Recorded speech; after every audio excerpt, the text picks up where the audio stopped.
Jin-Woo let out a low whistle as he stared at the destruction around him.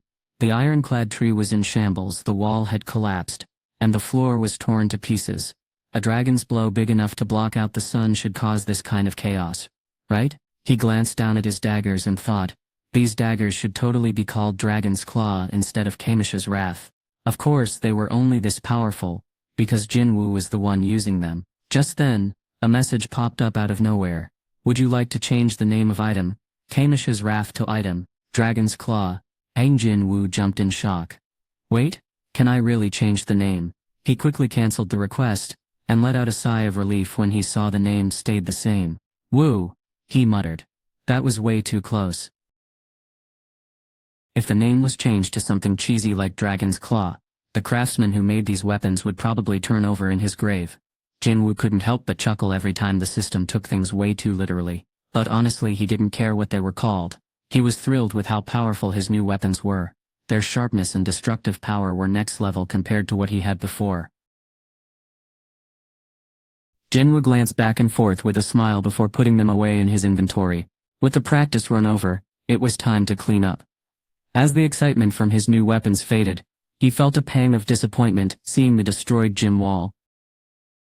Jin-Woo had only planned to use the gym for a few hours, but now, well, let's just say it wasn't in great shape anymore. What was he supposed to do now? Jin-Woo thought hard about his next move before finally calling Jin-Chu. President Woo, please stay calm and listen to me first. Jin-Woo said quickly. I have around 300 ants who are great at hard work, so it had been 3 days since the gates vanished. And now this. The situation was getting weirder by the minute. Jin-Woo used to be super busy with raids, but now he had nothing to do. He lay in bed feeling bored, and started spinning one of his Kamish's Wrath daggers using ruler's authority, kinda like twirling a pen when you're bored. Then Gina burst in without knocking, probably on her way to the bathroom. When she burst into his bedroom he quickly hid the dagger and acted like he was doing something totally normal. I caught you spinning that dagger again, didn't I? She said, her hands on her hips. From her perspective, it just looked like dangerous fun, but really, he was practicing his ruler's authority skill. No way. Gina raised an eyebrow, clearly not believing him for a second. He had dumped the evidence, so even though he acted super shady, she couldn't nail him for anything. Since she was just a regular person, there wasn't much she could do to catch her S-rank brother in a lie if he went out of his way to look innocent. She kept staring at him with narrowed eyes, trying to figure out if he was hiding something. After a few tense moments, she finally let out a frustrated sigh. Jin-Woo, a voice called out. Yeah, he replied lazily, not even opening his eyes. If you're that bored, why don't you get out of the house? You haven't taken a day off in ages. The person sounded like a mom nagging her kid to clean their room. Jin-Woo finally opened one eye, and smirked. What would I do? Like, go hang out with someone, make plans with a friend or something. They suggested. The word friend stuck in Jin-Woo's head. A bunch of faces popped into his mind. But there was one person who stood out. She was probably stuck at home too, just like him and every other hunter. And hey, he still owed her that meal. He promised after. Well, let's just say after an awkward moment involving a shadow soldier in a shower. Time to make good on that promise. Usually Jin-Woo and his sister Gina were too busy to hang out. But today was different. Maybe Gina was bored and playing with a dagger like Jin-Woo did sometimes. Good idea, sis, Jin-Woo said suddenly, jumping up from bed. Gina jumped in surprise as he rushed past her toward the bathroom.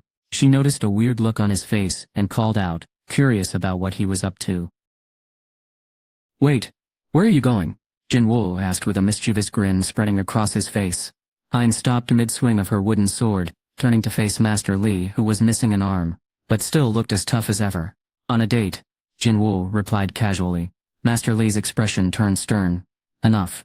Hein stood still, sweat dripping down her face, and soaking through her white training uniform from hours of practice.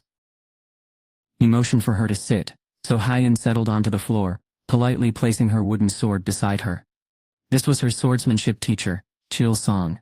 As an S-rank hunter, Hein was nearly unbeatable in a fight, but she still needed to sharpen her skills. That's why she came to this quiet dojo whenever she had time. Her teacher sat across from her looking proud of how hard she worked every day. Hein, I've noticed you've been holding back with your sword lately, Chichil said. His words made Hein look up, her expression serious. Chichil met her gaze and added softly, I think you might be letting fear take hold of you. Old Shirin didn't say a word, but she didn't need to. Chichil understood what she was going through. Along with running the dojo, he also went on dangerous raids for the Hunter Association. He knew what it was like to face fears that could freeze you in your tracks. And then there was the monolith, a massive strange black stone pillar that had appeared out of nowhere. It was unlike anything anyone had ever seen before. Its surface was covered in mysterious symbols, and a dark swirling energy pulsed around it. No one knew what it was or where it came from, but everyone could sense one thing. It was dangerous. There was no telling what kind of scary creatures might come out of it. Even the bravest warriors felt afraid. In fact, the brave felt a deep fear that others couldn't understand.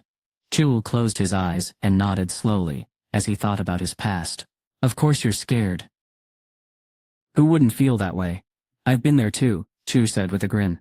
Sure, the magical creatures you've met might be different from the ones I've seen. But let's just say losing my arm was an adventure. Just then, Hag's phone buzzed loudly in the corner where she'd left it to avoid interruptions. How can a hunter ignore their phone? Chu teased. Hag phone bowed quickly, apologizing, and hurried to answer. As she talked, her face lit up with excitement. Chu waited patiently for her to finish, but he couldn't help noticing the huge smile spreading across her usually serious face. Hag phone tried to hide it, but Chu caught on. He knew how hard it was for her to keep a straight face when something thrilled her. Finally she hung up and walked back to him, looking nervous but still glowing. Master, something important came up, so I need to go, she said softly, her cheeks turning pink. Chul thought he knew what was going on, but when Hyen's eyes lit up like that, he realized he might have been totally off. The hesitation he'd seen in her sword. Yeah, that wasn't fear. Of course. Off you go, Hyen said with a grin. Chul and Chu blinked, feeling a little confused, and nodded to let her go. I'll be off then, she chirped, skipping away like she was heading to a party. He watched her leave with a bemused smile, wondering what he'd just missed. I see. So that's it. Chiyul chuckled to himself as he watched his student beam with happiness. He wondered how lucky someone was to have such a kind and genuine person by their side. It warmed his heart to see his student so thrilled. Hey, isn't that Hunter Jin-Woo's son? Someone suddenly asked, pointing excitedly. Chiyul followed the gesture and his eyes widened in surprise. Where? Oh my, it really is Jin-Woo's son. The amusement park buzzed with weekend visitors, all of whom couldn't stop staring at Jin-Woo in awe. Everyone was talking about him, wondering who the mystery girl by his side could be. Is that his girlfriend? Someone asked, eyes wide with surprise. Wait a minute. Isn't that Hunter Hae-in Cha from the Hunters Guild? Seriously? Whoa. The room buzzed with excitement. Are those two really dating? Jin-Woo walked in with a woman by his side. Her short, neat hairstyle framed her face perfectly, giving her an effortless look that let her move freely. But she wasn't used to all the stares. She dipped her head, her voice barely above a whisper as she asked Jin-Woo, do you like places like this? Jin-Woo smiled and nodded, his expression calm and confident. Not really, but I've always wanted to come to a place like this at least once. The cold, serious look he had when fighting Magic Beast was gone. Now, the man beside Haechin had a playful grin on his face. She couldn't help noticing how her heart started racing when she saw it. Jin-Woo was an amazing S-rank hunter, so there's no way he missed her pounding heart. Her face turned bright red when she realized he'd noticed. She quickly asked another question to shift his attention. So why me? She said. Because you're my only friend, Jin-Woo replied with a grin. Hyen blinked in confusion. Huh? When did we become friends? She looked up at him, trying to remember. Jin-Woo just smirked as their eyes met. You said that to that weird statue, right? He teased. Hyen's cheeks flushed. Oh yeah, that. The day she had entered the hidden underground place to save him, she'd said something like that to the angel statue inside. What's your connection to Jin-Woo Sung? We're friends. Jin-Woo was probably talking about that moment. You were spying on us. Not exactly. I just have really good hearing. It was a bit embarrassing. Instead of her saving him, he ended up rescuing her. That was just one of the many times he'd saved her life. By the way, what was up with that weird dungeon? Han-sant asked, tilting her head in curiosity. Jin-Woo had promised to explain it to her someday, but he wasn't ready to dive into it just yet. I need some time to figure things out myself, he said, I still don't have all the answers, but I'll tell you as soon as I do. Han san sunt, out. Like she understood, trusting him to keep his promise. The conversation started to slow down, so Jin-Woo glanced around them. Hey, check over here too, someone shouted. I'm a huge fan, Hunter sung. People quickly gathered around Jin-Woo and Han, acting like they'd just spotted celebrities on a busy street. They held up their phones, buzzing with excitement. The truth was, most of these people recognized Jin-Woo more than many A-list stars, because his face had been all over TV after the big gate appeared. Normally Jin-Woo would just smile and shrug it off, but he didn't want anything ruining this day with his friend. Come out. As his team of hard-working, unpaid bodyguards, Igris and 30 elite knights stepped out of the shadows. They formed a protective circle around Jin-Woo and Han. Igris jumped into action, shaking his finger at anyone taking flash photos. Haseen frowned at their group of night escorts. Doesn't this just make us stand out more? She asked. Igris replied with a grin. As long as we can't see the crowd, you know. His quirky reasoning actually made sense to her, and she found herself nodding in agreement. Hiding from the crowd made Hein feel way better. How long had it been since she'd gone out just for fun? 2 years ago she became a hunter. But taking days off still felt weird. She was super stressed about her teammates getting hurt without her there. She couldn't shake the feeling that she needed to be on the job, to keep everyone safe. At the same time she worried about doing a bad job on every raid she went on. Hedon was always nervous and tense in some way. But, it's different when I'm with this man. She could depend on him. When Hedon was with Jin-Woo she could forget about work and her colleagues' expectations, and she felt like she could just be a regular person again. Hedon took a step closer to Jin-Woo without realizing it and blushed. She smells nice. Hedon's looking at Hedon's happy expression. Jin-Woo had just one regret. I should have done this sooner. Hedon scanned the different rides and pointed to a drop tower. Want to ride that? Sure. At her quick agreement, Jin-Woo pointed to another ride. How about that one? Okay. Hedon had gestured to the one next to it. What about that? That looks fun too. Are you up for all of them? Hedon said. Jin-Woo glanced down at Hedon who was blushing, and chuckled. Hedon said, I guess I wasn't the only one who wanted to come here. Hedon said believed that she was having such a good time. He gently grabbed her wrist, and pulled her toward the closest ride. Then let's hit them all, he said with a grin. They jumped into the first one they found, but it wasn't as exciting as he'd hoped. As they zoomed through loops and drops, she screamed at the top of her lungs. Eek, while he just laughed. Ah, eesh. Jin-Woo had managed to snag a seat right in front, but instead of screaming like everyone else, he leaned back, watching everything zip by in a blur. That kid's ice cream is totally gonna hit the ground. Oh man. I knew it was gonna happen. Wait. Where's the food court? But it's way too early for dinner. Jin-Woo was so bored. As soon as the roller coaster started zooming along, everything around him felt like it was moving in super slow motion. He could probably stand up on it if he felt like it. He tried really hard not to yawn while glancing over his shoulder. Behind him, Igris and a few other soldiers were tagging along for the ride. Further back, civilians were cheering excitedly. Their faces lit up with joy. Their hearts pounded so hard, it felt like they might burst at any moment. Jin-Woo placed his hand on his chest, feeling his own racing heartbeat. Jin-Woo gave a crooked smile as he felt his heart race like always. He jumped with all his might to punch that giant stone statue. It was super exciting, but then he remembered those centipedes chasing him in the penalty zone. That had been way scarier than this. Jin-Woo shook his head, trying to clear his thoughts. Come on, seriously, haven't he thought? I came here to have fun, and I'm thinking about monsters instead. How if he couldn't believe himself? And looking at his friend's face, Jin-Woo could tell she was just as uneasy. He snickered and broke Haein out of her thoughts. Not having fun? He asked, lowering his voice so only she could hear him. No need to shout since they both had sharp hearing. Oh, no, I'm totally fine, she replied, trying to sound calm. Jin-Woo chuckled again. So why haven't you screamed even once? This is our 5th ride already. Every ride promised to be super exciting. But Hein hadn't let out a single wow. She was also an S-rank hunter way tougher than regular folks. Though not as strong as Jin-Woo, he was glad he wasn't the only one who felt like something was missing. Jin-Woo suddenly wanted to show her how he saw the world like two superheroes with boring secret identities. Baru noticed what Jin-Woo was planning and tried to step in, My king, that might be dangerous for this woman, she warned. Jin-Woo just nodded calmly. Don't worry. If Hazen slips, make sure you catch her, no matter what. And if you don't, he let the sentence hang in the air, but Baru understood the seriousness in his voice. She hesitated for a moment before nodding. As you wish, my liege. With no one left to stop him, Jin-Woo turned toward Hum. Never mind these rides. How about we try something super-duper fun? Jin-Woo asked with a mischievous grin. Hyan's eyes widened with excitement. Something super-duper fun. As soon as the roller coaster stopped, Jin-Woo grabbed Hyan's hand and pulled him through the crowd, dodging people left and right.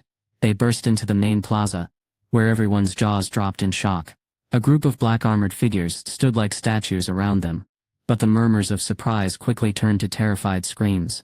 Ah, someone shrieked. What is that? The shadowy soldiers pushed the crowd back, clearing a path for something enormous. From the ground rose a massive shadowy creature, with glowing red eyes, its presence sending chills through everyone nearby. Arendor found an old book covered in dust. As he gently opened it, the yellow pages whispered old secrets. His curious eyes lit up when he saw shiny, magical symbols inside. This was just the start. Tian's eyes were wide with amazement. As she sat behind Jin-Woo, he shouted to the dragon, "Let's fly! Kari! Kari!" Kalisol roared, spreading his huge wings and soaring into the air. Tian swallowed hard, watching the ground below grow smaller and smaller. This sensation felt like being on a super-fast roller coaster. Tian wrapped her arms around Jin-Woo's waist without even thinking about it. Once they were so high up that the people below looked tiny. Tian shouted, "Over there." "What?" Jin-Woo asked, confused. "Why is that ant following us?" she said, pointing. Jin-Woo leaned down to look and saw Baru right behind Kaisel, his face all scrunched up in concentration. Jin-Woo burst out laughing at the sight. "He's a lifeguard." Tian yelled back. "What?" Jin-Woo asked again. "Hold on tight," she said. "Hold on, this is where things get really wild," Jin-Woo shouted with a grin. Kate didn't need an explanation. Her arms tightened like a vice around Jin-Woo's waist. If I were just a normal person, Jin-Woo thought with a smirk, she'd probably crush me. It was clear how scared she was. But Jin-Woo, he was thrilled. Everything was going exactly as planned. "Kaisel, let's go full speed ahead," he yelled. The little dragon roared in response. Crazy. Then, like a shot, Kaisel blasted off, tearing through the air with a loud atuacho. Kaitsenu screamed for the first time that day, her voice barely audible over the rush of wind. Kaisel zoomed forward, taking them to places only the strongest hunters, S-rank ones, could reach. They zoomed through a wild rainy storm cloud and flew super close to a towering mountain. Then they soared over a vast sparkling snowfield that seemed to go on forever. But the absolute best part of their journey. Watching the sun set over the ocean, Kaisel slowed down and the gentle ocean breeze brushed against their cheeks as they both gazed at the sun. Dipping below the horizon, the sky was painted in shades of orange, creating a breathtaking view they'd never forget. Hyan's eyes sparkled with curiosity as she stared at something shiny on Jin-Woo's desk. "Hey, what's that?" she asked. Leaning closer, Jin-Woo looked up from his book, a little surprised. "Oh, it's just an old keychain." "Why? It looks like the one I saw in your story," Hyan exclaimed, her eyes wide with excitement. Jin-Woo's expression softened as he picked up the small metal trinket. "Yeah, this was my dad's," he said quietly. "He got it from that amusement park. You know, before everything happened." Hyan's curiosity kicked in again. "Wait a minute. Why did your dad even care about an amusement park?" she asked. Tilting her head, Jin-Woo sighed and set the keychain down. "That place. It's where he lost his life," Jin-Woo said, his voice steady but serious. "He was trying to close a gate, but it was too dangerous. If he hadn't stopped it, the whole park would have been destroyed." Hyan gasped. "Oh, so that's why it's still there today. Because of him." Jin-Woo nodded, a small smile forming on his face. "Yeah, exactly. He saved so many people without even thinking twice." At first, Jin-Woo felt mad at his dad for leaving their family, but seeing other families laughing and having fun there made him feel better somehow. "I always wanted to come here at least once," he said quietly. Han didn't say anything. She just gave him a big hug from behind. He could feel her warmth pressing against his back. "Thank you," Jin-Woo said, surprised by her silent gesture. He tried to turn around and look at her, but she held on tight. What? He asked, curiosity in his voice. Han pulled back just enough to speak. I wanted to make sure I thanked you properly. Jin-Woo could tell how sincere Hayden was by the way she leaned against his back, her breath brushing lightly against his neck. Her heartbeat raced like a drum, and that was all Jin-Woo needed to hear. He smiled softly to himself as he turned Kaisel around, changing their course. Hey, where are we going now? Hayden asked, sounding a bit let down that they were heading back. There's something cool I want to show you, Jin-Woo replied with a grin. After flying for what felt like forever, they finally landed in Japan. Deep within a secret spot where no humans dared to go, and not even animals would venture because they'd been scared off by fearsome magic beasts, Kaisel gently touched down. The forest around them was so silent you could have heard a pin drop. No birds chirped, no leaves rustled, nothing. Then, with a loud cry, Kaisel lay flat on the ground, signaling it was time to hop off. Jin-Woo thudded onto the ground and spun around to help Hain. Be careful, he started. But before he could even offer his hand, Hain landed smoothly beside him. She rolled her shoulders like it was no big deal. Jin-Woo chuckled at himself. He'd totally forgotten what she did for a living. Hain's eyes were wide with excitement. She had just been through something way crazier than anything she could have imagined. Now she looked around, wondering what would happen next. But all Jin-Woo could see was a sea of trees stretching out endlessly. He spread a colorful blanket on the ground, one he'd picked up from the system shop. Come lie down first, he said with a grin. If I tell you what's going to happen, it won't be as fun. The girl raised an eyebrow, clearly confused. She tilted her head and frowned, her eyes narrowing slightly. I'm sorry. What was that? She was one of the strongest hunters out there, so she definitely hadn't misheard him. Her expression said it all. She had no idea what Jin-Woo was up to this time. He chuckled to himself, enjoying the mystery of it all. The forest around them was quiet, with only the soft rustle of leaves breaking the silence. Jin-Woo glanced at her, noticing how her confusion slowly turned into curiosity. He knew he had her attention now. Jin-Woo was already sitting down and motioned for Hain to hurry up. Come on, he said, acting like nothing weird was happening. But Hain's heart felt like it might pop out of her chest. Are you serious? She asked again, double-checking. Jin-Woo nodded without hesitation. He waited until Hain was reluctantly standing nearby before lying down completely. Hain lay down next to him, stiff as a board. I'm ready, she whispered with her eyes tightly closed. Then open your eyes, Jin-Woo said softly. Hain hesitated but finally opened them, following his gaze upward, and there they were, the stars, stretching endlessly above like diamonds scattered across the sky. Wow, her breath caught as she stared at the glittering expanse. It was beautiful, absolutely breathtaking. There was no other word to describe it. Jin-Woo smiled, happy with her reaction. I saw this night sky when I came here to deal with a dungeon break, he explained. He had been tired and lay down to rest, but the brightness kept him awake. Irritated, he opened his eyes to a stunning display of starlight, and his chest swelled with emotion. I thought it would be amazing if I could share this view with someone, he said quietly. That night, under the quiet forest sky, it had just been him and the stars. Jin-Woo had always wanted to share this amazing feeling with someone else. Now, he felt calm, knowing Hain was right there with him, feeling the same way. It was like a heavy weight in his heart was slowly disappearing. Can I hold your hand? Hain asked softly, her hand already resting on top of his.